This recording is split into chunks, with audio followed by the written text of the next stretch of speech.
नमस्कार दोस्तों, मैं हूं जितेंद्र कुमार और आज मैं फिर से हाजिर हूं आप लोगों के सामने एक नई वीडियो के साथ। आज की इस वीडियो में हम पढ़ने वाले हैं मैथ सब्जेक्ट और उसके अंदर भी हम आज पांचवा चैप्टर पढ़ेंगे जिसका नाम है रैखिक समीकरण। आज इस रैखिक समीकरण में हम एक चर वाले और दो चर वाले दोनों तरीके के समीकरणों को बनाना सीखेंगे। जैसा कि मैंने आपके सामने यहाँ बोर्ड पर 5 क्वेश्चन लिखे हुए हैं, इसी तरीके के क्वेश्चन आपको इस चैप्टर से पूछे जाते हैं। अब इन सवालों का जवाब आप और मैं देने की कोशिश करेंगे। घबराना बिल्कुल नहीं है। इस क्वेश्चन में ऐसा घुसा दे के मारना है कि आंसर सीधा बाहर आ जाए, बीच में किसी प्रकार की आपको दिक्कत परेशानी ना हो। तो दिमाग को खोल के रखिए और सिर्फ वही काम कीजिए जो क्वेश्चन हमसे पूछ रहा है, सीधा आंसर बाहर आ जाएगा। लेकिन जो क्वेश्चन पूछ रहा है और हम वैसा नहीं करते, हम अपना दिमाग चलाते हैं, ओवर स्मार्ट बनते हैं, तो हमेशा क्वेश्चन का आंसर गलत ही निकलेगा। तो हमें क्वेश्चन का आंसर सही निकालना है, गलत नहीं। तो चलिए निकालते हैं आप और हम मिलके क्वेश्चन का सही आंसर। पहला क्वेश्चन जैसा कि आप बोर्ड पर देख रहे हैं, लिखा हुआ है 3y/2 -3 = 9। हमें यहां पर इस y की वैल्यू निकालनी है। इस क्वेश्चन के अंदर आप देख रहे होंगे सिर्फ y है और इसके अलावा कोई दूसरा अल्फाबेट नहीं है, यानी कि ये एक चर वाला समीकरण है। इस क्वेश्चन को हम दो तरीके से सॉल्व करेंगे और मैं आपको दोनों तरीके बताऊंगा। जो भी तरीका आपको समझ में आता है, आसान लगता है, उस तरीके से आप इस क्वेश्चन को सॉल्व कर सकते हैं या इस तरीके के क्वेश्चंस को सॉल्व कर सकते हैं। पहला तरीका, पहले तरीके के हम क्या करेंगे, हम देख रहे हैं इस तरफ -3 है, हमें इसको काटना है। तो काटने के लिए क्या करेंगे, इधर -3 है तो हम दोनों तरफ 3 जोड़ देंगे। अगर यहां पर प्लस का 3 होता तो हम दोनों तरफ क्या करते, 3 को घटा देते, लेकिन अभी माइनस में तो हम दोनों तरफ 3 जोड़ देंगे। तो लिखेंगे दोनों तरफ 3 जोड़ने पर, ध्यान से समझना सभी, तो 3y/2 -3, इधर हमने क्या किया, 3 जोड़ दिया, बराबर में 9 है, इधर भी हम 3 जोड़ देंगे। ऐसा इसलिए किया क्योंकि -3 और प्लस का 3 दोनों कट जाएंगे। तो इस तरफ आपका रह जाएगा 3y/2 बराबर 9 और 3 12। अभी हमको क्या करना है, एकदम इसको लीनियर इक्वेशन बनाना है ना, रैखिक समीकरण। अब इधर आप देख रहे हैं बटे में 2 है, तो हम क्या करेंगे, इसको भी हमें काटना है। तो दोनों तरफ क्या करेंगे, 2 से गुना कर देंगे। तो दोनों तरफ 2 से गुणा करने पर, तो 3y/2 गुना 2 बराबर 12 गुना 2। हमने दोनों तरफ 2 से गुना कर दिया। 2 से ही गुना इसलिए किया है क्योंकि बटे में 2 है और हमें ये काटना है। तो 2 से 2 ये कट जाएगा, तो बचेगा क्या, 3y बराबर 12 दूनी 24। अगर मान के चलिए यहां बटे में नीचे 3 होता तो हम दोनों तरफ 3 से गुना करते, जिससे 3 और 3 कट जाता। नीचे जो भी संख्या होगी उसी संख्या से हम दोनों तरफ गुणा कर देते हैं। अब यहां आप देखेंगे y बराबर क्या बचा, 24। ये 3 कहां आ जाएगा, बटे में। जब भी कोई संख्या गुणे में होती है तो बराबर वाली संख्या के बटे में जाती है। अब देखो इसको काट कर देख लेंगे, 3 से दोनों कट जाएगी, 3 एकम 3 और 3 अट्ठे 24। इसलिए यहां पर y का जो आंसर आया है वो आपका 8 आया है, बटे में 1 हम लिखते नहीं है। ये था आपका पहला तरीका। ठीक है दोस्तों, अब हम समझेंगे इसका दूसरा तरीका कि हम इस क्वेश्चन को दूसरे तरीके से कैसे सॉल्व कर सकते हैं। ये तरीका थोड़ा सा लंबा था लेकिन आसान था, इसे हर बच्चा कर सकता है इजीली। अब आप देखेंगे इसका दूसरा तरीका।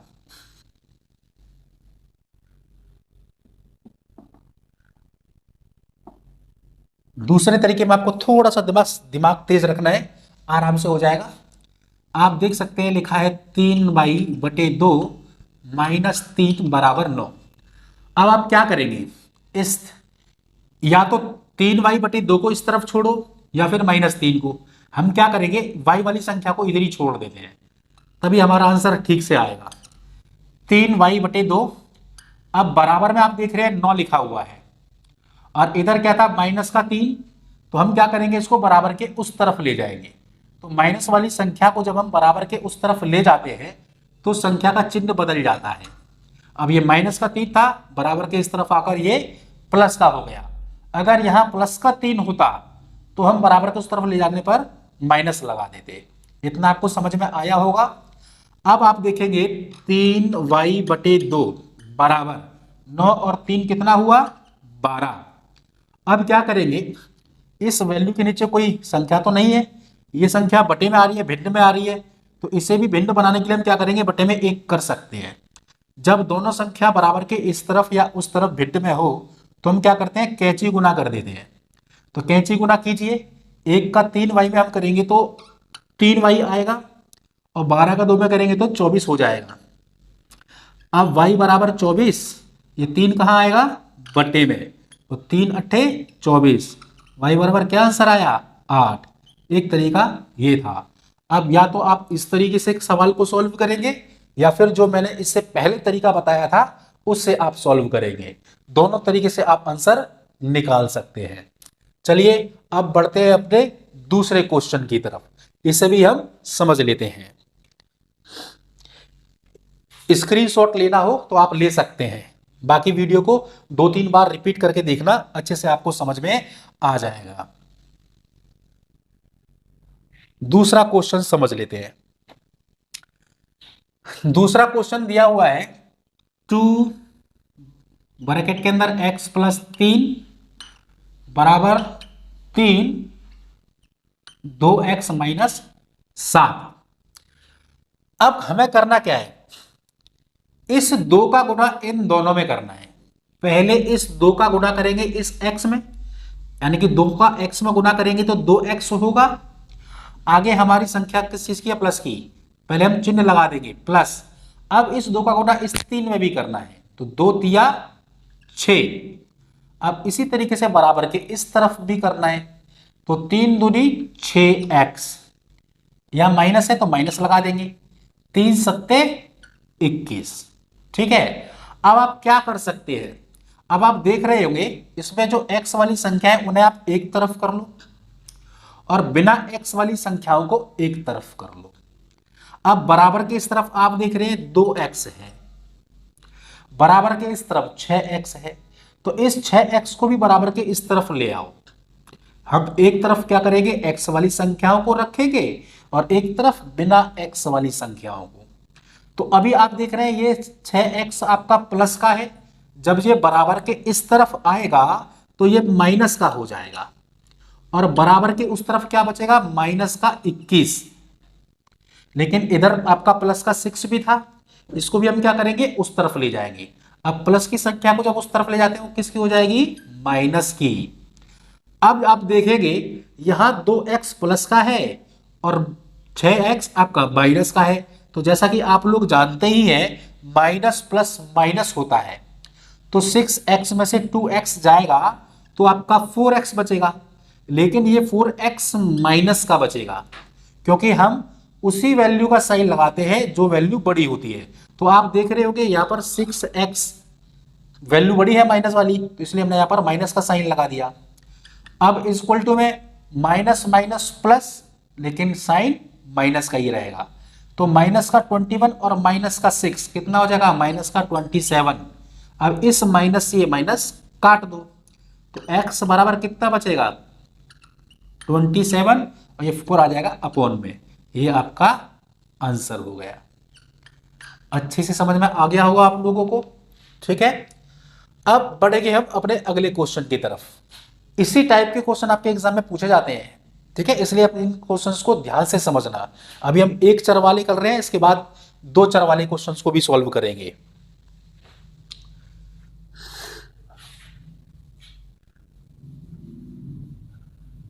इस चैप्टर से सिर्फ मैं उन्हीं क्वेश्चनों को बताऊंगा जिनकी संभावना आपके एग्जाम के अंदर आने की ज्यादा होती है। फालतू क्वेश्चनों को हम नहीं करेंगे। अब देखिए, अब जरा समीकरण बनाना सीख लेते हैं। जैसे आप तीसरा क्वेश्चन देख रहे हैं, बहुत सारे स्टूडेंट्स को इस टाइप के क्वेश्चन के इक्वेशन बनाने में प्रॉब्लम होती है। लेकिन आज आपकी ये प्रॉब्लम बिल्कुल खत्म हो जाएगी। जैसा जैसा क्वेश्चन पूछेगा या कहेगा हम वही काम करते रहेंगे, हम अपना दिमाग चलाएंगे नहीं। फट्टे बांध लो दिमाग ऐसे करके दोनों तरफ, फट्टे ऐसे, और सीधे सीधे चलो। क्वेश्चन जैसा कह रहा है वैसे वैसे चलो, हम सीधे आंसर तक पहुंचेंगे। क्वेश्चन कहता है कि जैकब के पिता की वर्तमान आयु जैकब की आयु की 3 गुना है। अब 3 गुना आयु किसकी है? जैकब के पिता की। क्या कहता है? जैकब के पिता की वर्तमान आयु जैकब की आयु की 3 गुना है। तो देखो किसकी 3 गुना है? जैकब की। अब जिसके साथ ये काके की आ जाए उसको मान लेना। कह रहा है कि जैकब की आयु का 3 गुना है। कौन है? उसके पिताजी। तो लिखेंगे माना जैकब की आयु x वर्ष। ठीक है, यहां पूछा गया है कि यहां बोला गया है कि जैकब के पिता की वर्तमान आयु जैकब की आयु की 3 गुना है। तो अब यहां पर क्या हो जाएगा? जैकब के पिता की आयु, बोला है कि जैकब की आयु की 3 गुना है, तो कितना हो जाएगा? 3x वर्ष। फिर आगे क्या बोला गया है कि 5 वर्ष बाद उनकी आयु में 30 वर्ष का अंतर होगा। उनकी वर्तमान आयु ज्ञात कीजिए। 5 वर्ष बाद, कोई बात नहीं जी, लिख देते हैं। 5 वर्ष बाद, तो 5 वर्ष बाद जैकब की आयु कितनी हो जाएगी? जैकब की आयु x प्लस 5 वर्ष। जो जैकब की आयु थी उसमें 5 और ऐड कर देंगे, क्योंकि 5 वर्ष बाद बोल रहा है। अगर यहां 5 वर्ष पहले कहता तो अब x माइनस 5 कर देते। अब जैकब के पिता की कितनी हो जाएगी? जैकब के पिता की आयु बराबर 3x प्लस 5 वर्ष, जो थी उसमें 5 ऐड कर देंगे। क्या कहता है? 5 वर्ष पश्चात उनकी आयु में 30 वर्ष का अंतर होगा। अब लिखेंगे प्रश्न अनुसार। प्रश्न अनुसार 30 वर्ष का अंतर है दोनों की आयु में। 3x plus 5 minus x plus 5 equal to 30। उसके पिता का और उसका आयु का बीच का जो अंतर है वो 30 वर्ष है। अब ध्यान देना, इसको ब्रैकेट को खोल लेंगे। 3x plus 5 minus x minus 5, क्योंकि माइनस का जब प्लस में मल्टीप्लाई करते हैं माइनस प्लस माइनस हो जाता है, इक्वल टू 30।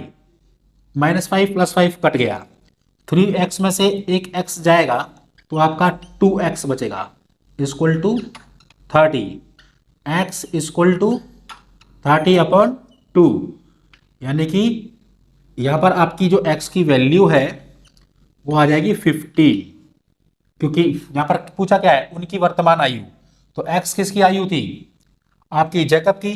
तो यहां लिखेंगे इसलिए जैकब की आयु कितना है? 15 ईयर्स, यानी कि 15 वर्ष। और पिता की आयु क्या लिखा हुआ है? 3x है ना, तो 3 में हम मल्टीप्लाई कर देंगे 15 का, यानी कि 45 वर्ष। ये आपका आंसर हो गया। अच्छे से आपको समझ में आ गया होगा। अब हम सॉल्व करेंगे इसका नेक्स्ट क्वेश्चन। तो चलिए नेक्स्ट क्वेश्चन भी देख लेते हैं। अगर आपको स्क्रीनशॉट लेना हो तो ले सकते हैं।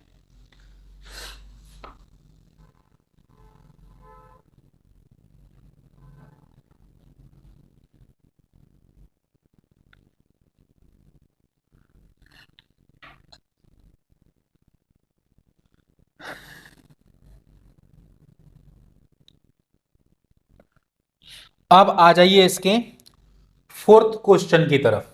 लिखा है एक आयत की लंबाई उसकी चौड़ाई से 3 सेंटीमीटर अधिक है। यदि उसका परिमाप 34 सेंटीमीटर है तो उनकी लंबाई तथा चौड़ाई ज्ञात कीजिए। ठीक है जी, लंबाई चौड़ाई याद करनी है, कोई नहीं। क्वेश्चन को फिर से एक बार पढ़ लेते हैं। एक आयत की लंबाई, क्या कहता है, एक आयत की लंबाई उसकी चौड़ाई से 3 सेंटीमीटर अधिक है। चौड़ाई से अधिक है तो पहले हम यहां चौड़ाई मान लेते हैं। तो माना माना आयत की चौड़ाई बराबर x सेंटीमीटर, x सेंटीमीटर। तो इसलिए आयत की लंबाई कितनी हो जाएगी, वो कहता है कि एक आयत की लंबाई उसकी चौड़ाई से 3 सेंटीमीटर अधिक है, तो x प्लस 3 सेंटीमीटर हो जाएगा। अब आगे क्या कहा गया है, यदि उसका परिमाप 34 सेंटीमीटर है तो उनकी लंबाई तथा चौड़ाई ज्ञात कीजिए। अब आपको ज्ञात होगा कि आयत का परिमाप क्या होता है, 2 ब्रैकेट में लंबाई जमा चौड़ाई, ये फॉर्मूला है आयत के परिमाप का। इसी के अकॉर्डिंग आपने उस पर वैल्यू पुट कर देनी है, लिखना है प्रश्न के अनुसार, यानी प्रश्नानुसार,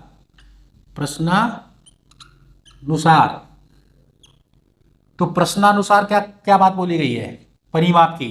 तो परिमाप में क्या हुआ, 2 लंबाई गुना चौड़ाई, तो लंबाई कितनी है, चौड़ाई गुना लंबाई करो, चौड़ाई जमा लंबाई कर लो या लंबाई जमा चौड़ाई कर लो। x प्लस 3 इक्वल टू कितना हो जाता है, 34। यहां पर 34 आ गया। अब 2 का गुना, अब क्या करेंगे, इसको पहले हम थोड़ा छोटा कर लेते हैं।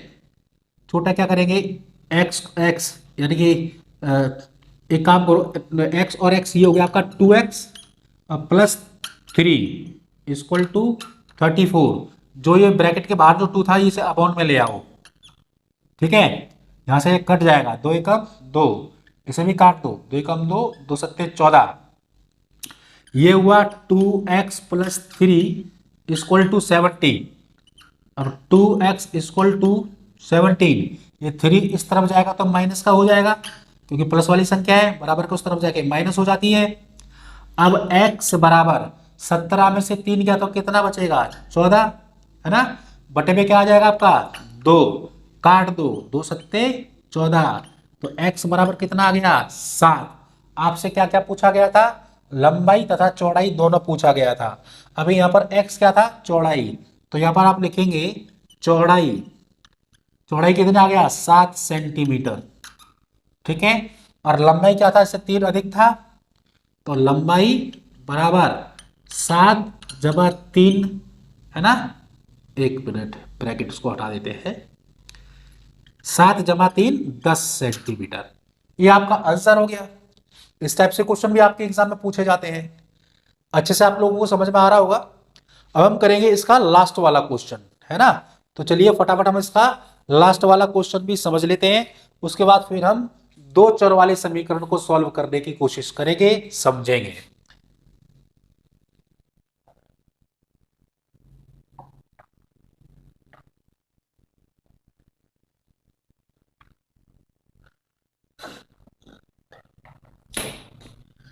ये वाला क्वेश्चन इंपॉर्टेंट है, एग्जाम में इस टाइप के क्वेश्चन ज्यादातर पूछे जाते हैं।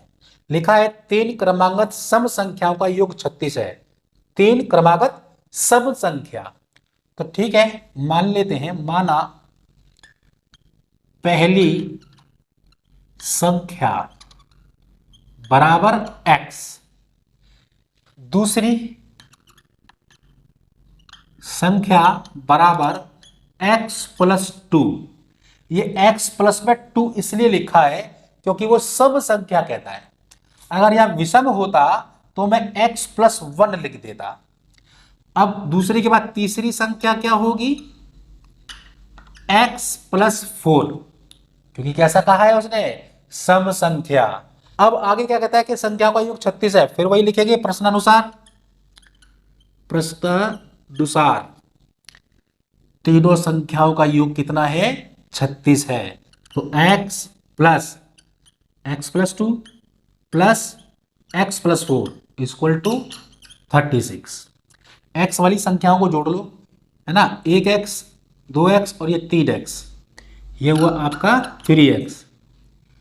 अब बराबर की उस तरफ क्या है 36, इधर कितना हो गया संख्या वाला 2 और 4 6 हो गया, 6 को उस तरफ ले जाएंगे तो माइनस में आ जाएगा, तो 3x इक्वल टू कितना बचेगा 30, x इक्वल टू 30/3, काट दो जी 10 टाइम्स जाएगा, x की वैल्यू आ गई 10, है ना। तो अब तीनों संख्या को अलग अलग कर दो, पहली संख्या कितनी आ गई, यहाँ लिखो पहली संख्या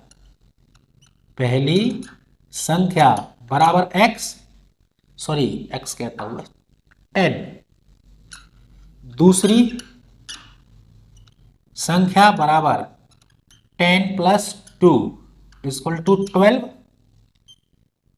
तीसरी संख्या बराबर 10 + 4 = 14। ठीक है, अब इनको जोड़ के देख लो 36 ही आएगा, कहते हैं ना तीन क्रमांक संख्या का योग 36 है। अब ये देखो 10 12 और 14,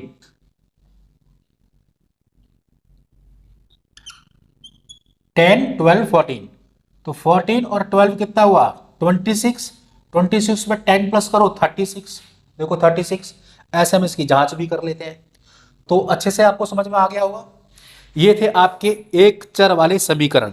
अब हम बात करेंगे दो चर वाले समीकरणों की, कि भाई दो चर वाले समीकरण को कैसे सॉल्व किया जाता है। तो चलिए एक नजर उन पर भी डाल लेते हैं। ये है आपके दो चर वाले क्वेश्चन। अब इसमें आप इस वाले क्वेश्चन को देखिए, यहां लिखा हुआ है 3x + 4y = -6, 3x - y = 9। अब इसमें आप देखेंगे x भी है और y भी है, इससे मालूम चलता है कि ये समीकरण दो चर वाले हैं। पहले जो हमने क्वेश्चन किए थे उसमें सिर्फ x था, या फिर सिर्फ y आता, या फिर सिर्फ a b कुछ भी आ सकता था, उसके अलावा कुछ और नहीं आता, इसलिए वो एक चर वाले समीकरण थे। और यहां पर ये दो चर वाले समीकरण है। यहां लिखा हुआ है x तथा y का मान ज्ञात कीजिए। अब x और y का मान कैसे ज्ञात करेंगे, देखिए इसमें दो चर आ गए, एक ये रहा और दूसरा यहाँ पे है। ये आपका फर्स्ट इक्वेशन हो गया, ये आपका सेकंड इक्वेशन हो गया। अब इसको हम कैसे सॉल्व करेंगे, ध्यान देना, दो चर वाले हैं, एक चर ये रहा ऊपर, नीचे एक और हो गया। दो तरीके से ये सॉल्व हो सकते हैं, एक विलोपन विधि से और दूसरा प्रतिस्थापन विधि से। तो विलोपन विधि बहुत ज़्यादा आसान है, अगर हम आपको दिया जाता है कि कौन सी विधि से सॉल्व करना है तो आप उसी विधि से सॉल्व करेंगे। अगर आपको नहीं दिया हुआ है, सीधा ये बोला गया है कि x तथा y का मान ज्ञात कीजिए, तो आप दोनों में से किसी भी एक विधि का प्रयोग कर सकते हैं। तो हम इसे सॉल्व करेंगे किससे, विलोपन विधि से। ठीक है, विलोपन विधि में क्या करना होता है, हमें इनको इक्वल करना होता है। अब इक्वल आप देखेंगे पहले से ही हो रखा है, क्योंकि यहाँ भी 3x है और नीचे भी 3x है, तो कुछ नहीं करना है, नीचे वाली वैल्यू के साइन चेंज कर देंगे, माइनस प्लस माइनस, यानी कि नीचे जो माइनस में है वो प्लस में हो जाएगा, जो प्लस में है वो माइनस में है। तो 3x प्लस में था हमने माइनस कर दिया, y माइनस में था तो हमने प्लस कर दिया, प्लस में था 9 तो हमने माइनस कर दिया। अब क्या करेंगे, प्लस माइनस ये कट जाएगा, प्लस का 4y और प्लस का y हो जाएगा आपका 5y = माइनस का 6 और माइनस का 9, तो माइनस का कितना हो जाएगा 15, तो y = -15/5, क्योंकि ये 5 अपॉन में आ जाएगा, तो 5 बन जा 5, 5 3 जा 15, यानी कि इसका आंसर आ गया y = -3। तो ये तो आपका y का आंसर रहा। आपको x भी तो चाहिए, तो क्या करेंगे कि समीकरण एक में लिखेंगे, समीकरण एक में y का मान रखने पर, putting value y in equation first, तो अब क्या करेंगे, समीकरण पहला उतार लेंगे, 3x + 4y = -6। अब यहां पर हो जाएगा 3x + 4 इंटू वाई की वैल्यू कितनी है -3, तो y की जगह पर आप लिखेंगे -3 = -6। तो 3x अब प्लस माइनस मल्टीप्लाई कर रहे हैं, तो प्लस माइनस माइनस हो जाएगा, 4 3 जा 12 यानी कि 4 तिया 12 बराबर माइनस का 6। अब ये हो गया आपका 3x बराबर माइनस का 6। इस प्लस के 12 माइनस के 12 को उस तरफ ले जाएंगे तो ये प्लस का 12 हो जाएगा। अब यहां से होगा 3x is equal two plus के 12 में से माइनस के 6 जाएंगे तो प्लस के 6 बचेंगे। अब x बराबर 6 बटे में आ गया 3 बराबर 3 दूनी 6, तो यहाँ पर x की वैल्यू कितनी आ जाएगी 2। ये आपका हो गया आंसर। तो पहली विधि तो थी ये जिसे हम कहते हैं विलोपन विधि। ठीक है, अब मैं आपको इसे एक विधि से और सॉल्व करके दिखाऊंगा जिसे हम कहते हैं प्रतिस्थापन विधि। उसे भी एक बार देख लेते हैं। ठीक है, स्क्रीनशॉट लेना हो तो ले लेना इसका। अब चलिए जरा हम इसको दूसरी विधि से और सॉल्व करके देख लेते हैं।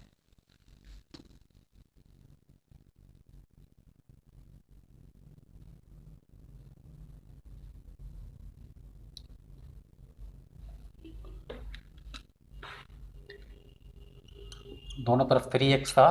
ठीक, अब हम क्या करेंगे, समीकरण 1 से लेंगे। लिखते हैं समीकरण 1 से। ठीक है, तो समीकरण 1 उतार लो पूरा। 3x plus 4y equal to -6। अब हम लेफ्ट हैंड साइड में या तो x को छोड़ेंगे या फिर y को छोड़ेंगे, किसी एक को तो छोड़ना पड़ेगा। तो चलो हम x वाली वैल्यू को छोड़ते हैं। 3x equal to -6।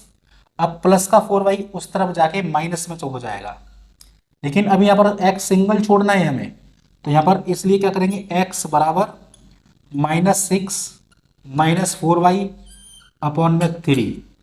ठीक है, हमें क्या करना है, x यहाँ पर सिंगल छोड़ना है, तो यहाँ पर ये आपका जो समीकरण है वो तीसरा बन जाएगा। समझ में आ गया। अब क्या करेंगे, x का मान समीकरण 2 में रखने पर हमने क्या किया, समीकरण 1 से लिया। जब समीकरण 1 से लिया तो यहाँ पर हमारा तीसरा समीकरण बन गया। अब जहां पर ये हमारा तीसरा समीकरण बना है, ये जो x का मान आया है इस मान को हम रखेंगे समीकरण 2 में। ये स्टेप है, फिर से समझना, फिर से समझा रहा हूं। समीकरण 1 से लिया हमने, तो समीकरण 1 से हमारा एक नया समीकरण बना, समीकरण तीसरा। दूसरा तो हमारे पास है, ये तीसरा समीकरण बना। अब इसका जो मान है यहाँ पर x का, ये x बराबर जो आया है ये हमें समीकरण 2 में रखना है। तो हम लिखेंगे समीकरण 2 में x का मान रखने पर, समीकरण 2 उतारो ये वाला, 3x minus Y equal to 9।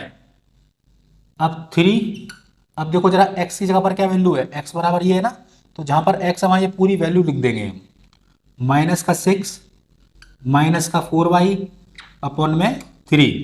आगे क्या है, माइनस वाई इक्वल टू 9। तो यहां देखो इस 3 से ये 3 कट जाएगा, क्या बचेगा, -6 माइनस 4y माइनस का y इक्वल टू 9। माइनस का 4y माइनस का y हो जाएगा माइनस का 5y इक्वल टू 9।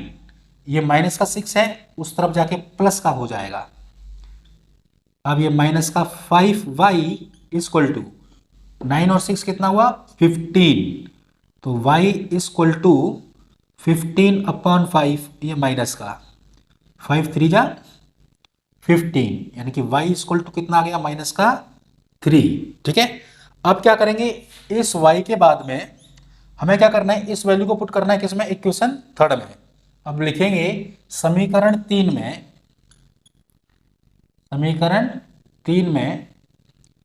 y का मान रखने पर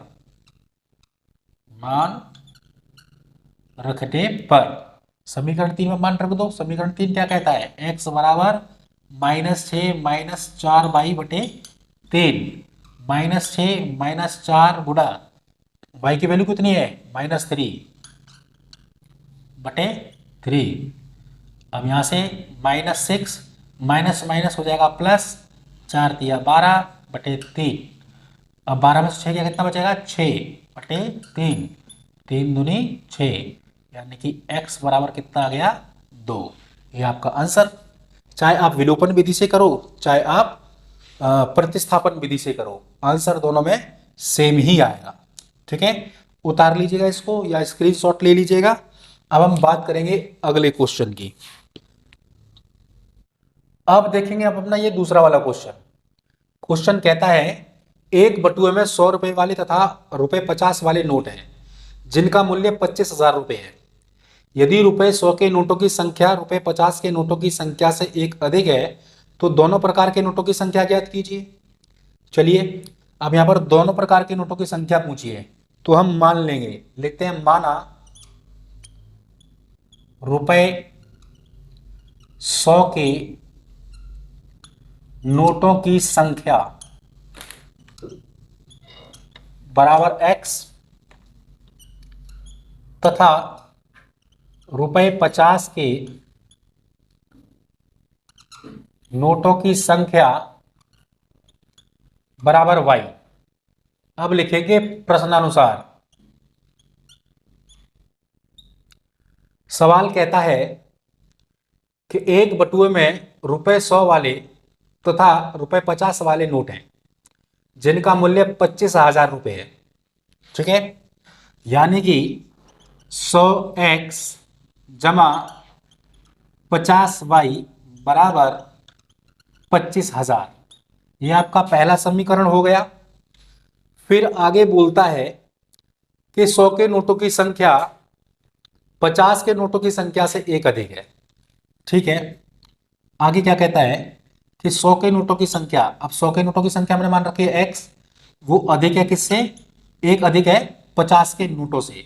तो ये आपका दूसरा समीकरण हो गया। अब हम क्या करेंगे, इन दोनों समीकरणों से इसका आंसर निकाल लेंगे। ठीक है, अब कैसे आंसर निकालेंगे, पहले आप इसे उतार लीजिए। 100x plus 50y equal to 25,000। अब इसको आप क्या करेंगे, रैखिक समीकरण ठीक से बनाएंगे। एक्स वाई दोनों एक तरफ करना है, तो यहां पर ये x है आपका, इस y को इस तरफ लाएंगे तो माइनस का हो जाएगा और बराबर क्या हो जाएगा आपका 1। ठीक है, विलोपन विधि से सॉल्व करेंगे हम इसको। अब ये ठीक से हुआ है ना। अब क्या करेंगे, इसको बराबर करना है। बराबर करने के लिए क्या करना है, क्रॉस मल्टीप्लाई करेंगे हम लोग। इन x की वैल्यू को बराबर करना है। अब ऊपर 100 है तो इसको मल्टीप्लाई करेंगे नीचे 100 से, और इधर 1 है तो इसको मल्टीप्लाई करेंगे ऊपर 1 से। इसके बाद देखते हैं क्या रिजल्ट निकलता है। अब इस 1 का गुना करेंगे 100 में तो हुआ 100x, ये हो जाएगा 50y और ये 25,000। 100 का गुना करेंगे x में तो हो जाएगा 100x, माइनस 100 करेंगे तो ये 100y और ये 100। ठीक है, ये हो गया आपका तुम्हारा समीकरण 3 और ये हो गया समीकरण 4। अब यहां से देखो, नीचे की संख्या के जो नीचे वाली जो संख्या है उनकी सारे चिन्ह बदल देंगे। प्लस वाली चिन्ह माइनस हो जाएगा, माइनस वाला प्लस हो जाएगा। अब ये कट गया। अब प्लस का 100 और प्लस का 50, प्लस का कितना हो जाएगा 150y बराबर 25,000 में से 100 जाएगा तो कितना बचेगा 24,900। ठीक, इसको यहां आगे सॉल्व कर लेते हैं। y बराबर 24,900 बटे कितना रहा 150। जीरो से जीरो काट दो, ऊपर जब 0 5 बचे हो तो 5 से कट जाएगा, तो 5 दिया 15, 5 से फिर काटो, 5 चौक 20, 4 बचा, कितना हो गया 49, फिर काटो 5 नहीं 45, 4 बचा, 5 अट्ठे 40, 3 से पूरा कट जाएगा, 3 एकम 3, इसे काटो 3 एकम 3, 3 चिक 18, 3 चिक 18। y की वैल्यू कितनी आ गई 166। अब क्या करना है, इसका मान समीकरण 1 में रख दो। लिखेंगे समीकरण 1 में y का मान रखने पर, समीकरण 1 कौन सा है, ये वाला रखिए जरा। 100x plus 50y is equal to, अब ये 100x plus 50 into 166 equal to 25,000। ये हुआ 100x, मल्टीप्लाई करो, 5 छक्के 30, 5 छक्के 30 और 1 31, 5 एकम 5 और 3 8, 8100। अब यहाँ पर ये 100x बराबर 25,000, ये 8100 उधर जाके माइनस का हो जाएगा। x बराबर, जरा माइनस करो, 10 में से 1 गया 9, यहाँ बचा 4, और 14 में से 8 गया 6, और ये 100 आ जाएगा बटे में, 100 से ये 2 जीरो कट जाएगी, तो x बराबर 169। ये आपका आंसर आएगा। यानी कि जो आपके 100 के नोटों की संख्या है वो कितनी है, 169, और 50 के नोटों की संख्या कितनी है, 166। ठीक है, क्लियर, समझ में आ गया? ये था आपका आंसर। अब हम करेंगे अपना आखिरी क्वेश्चन। ठीक है, इसके बाद ये चैप्टर आपका खत्म हो जाएगा। चलिए इसको भी समझ लेते हैं।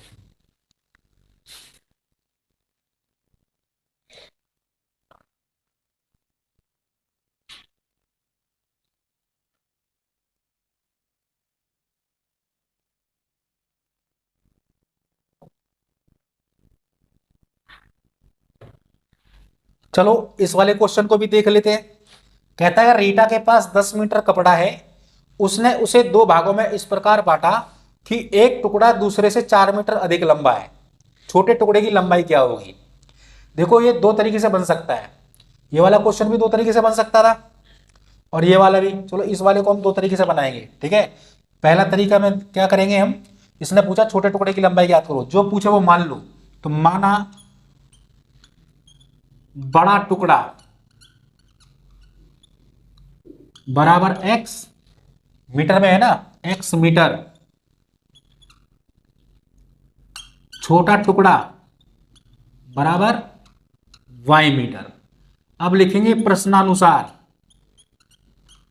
प्रश्नानुसार क्या कहता है कि रीटा के पास 10 मीटर कपड़ा है, यानी कि इन दोनों को जोड़ देंगे तो 10 मीटर हो जाएगा।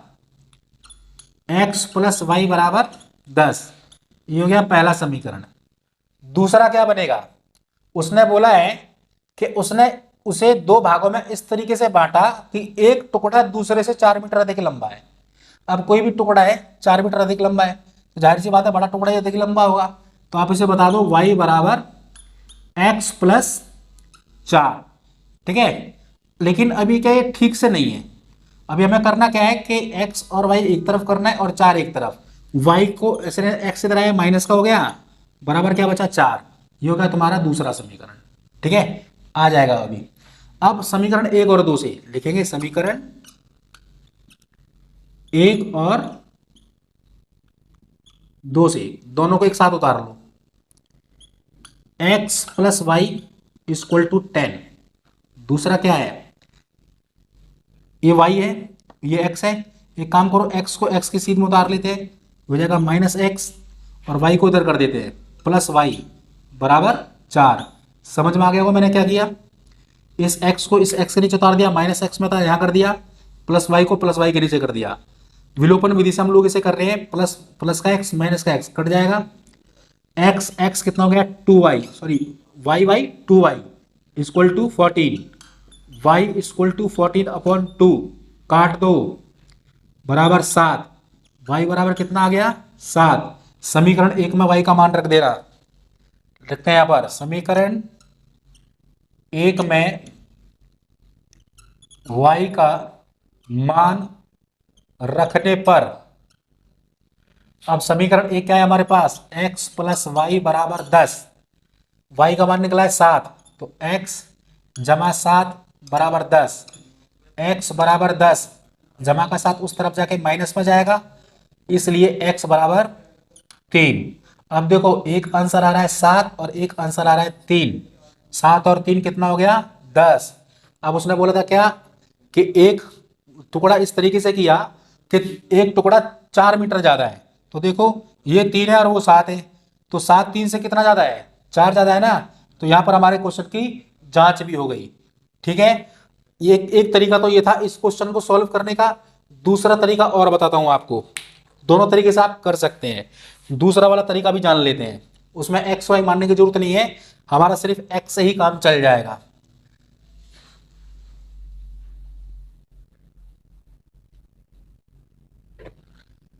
फिर से पढ़ो क्वेश्चन को। क्वेश्चन कहता है रीटा के पास 10 मीटर कपड़ा है, उसने उसे दो भागों में इस प्रकार बांटा कि एक टुकड़ा दूसरे से 4 मीटर अधिक लंबा है, छोटे टुकड़े की लंबाई क्या होगी? तो माना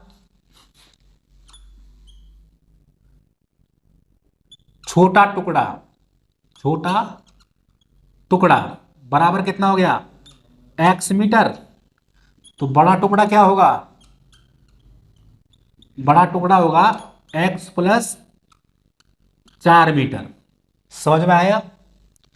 छोटा टुकड़ा x मीटर मान लिया, तो बड़ा टुकड़ा क्या होगा? x प्लस 4, क्योंकि उसने बोला है कि टुकड़े को बांटा ही ऐसे है कि एक टुकड़ा 4 मीटर ज्यादा है। और रीटा के पास कपड़ा कितना मीटर है? 10 मीटर। तो लिखेंगे प्रश्नानुसार, प्रश्नानुसार x प्लस, दोनों टुकड़ों को जोड़ दो, x प्लस 4 बराबर कितना है? 10। छोटा वाला टुकड़ा जोड़ देंगे तो 10 मीटर के बराबर हो गया। अब एक x और एक x कितना हुआ? 2x बराबर 10। 4 को उस तरफ ले जाएंगे तो माइनस में जाएगा। x बराबर 10 में से 4 गया 6, बटे में बचा 2, 2 तिया 6, तो x बराबर कितना आ गया? 3। यानी कि जो आपका छोटा टुकड़ा है वो कितना मीटर का हो गया? 3 मीटर का। लिखो यहां पर छोटा टुकड़ा बराबर x यानी कि 3 मीटर, और बड़ा टुकड़ा हमने क्या माना था? बड़ा टुकड़ा था x प्लस 4, यानी कि वो एक टुकड़ा 4 मीटर ज्यादा है, सॉरी 4 था ना ये, तो x की वैल्यू कितनी रही? 3, और इसमें जोड़ो 4 बराबर कितना हो गया? 7। ये 3 मीटर और ये 7 मीटर हो गया आंसर। इसी के साथ में हमारा ये चैप्टर समाप्त होता है। ठीक है, अगर आपको ये वीडियो अच्छा लगा हो तो कमेंट बॉक्स में प्लीज कमेंट करके जरूर बताना कि आप लोगों को ये वीडियो कैसा लगा, और चैनल को सब्सक्राइब करना बिल्कुल ना भूलें। ठीक है, मिलता हूं मैं नेक्स्ट वीडियो में एक अगले चैप्टर के साथ। तब तक के लिए बाय बाय।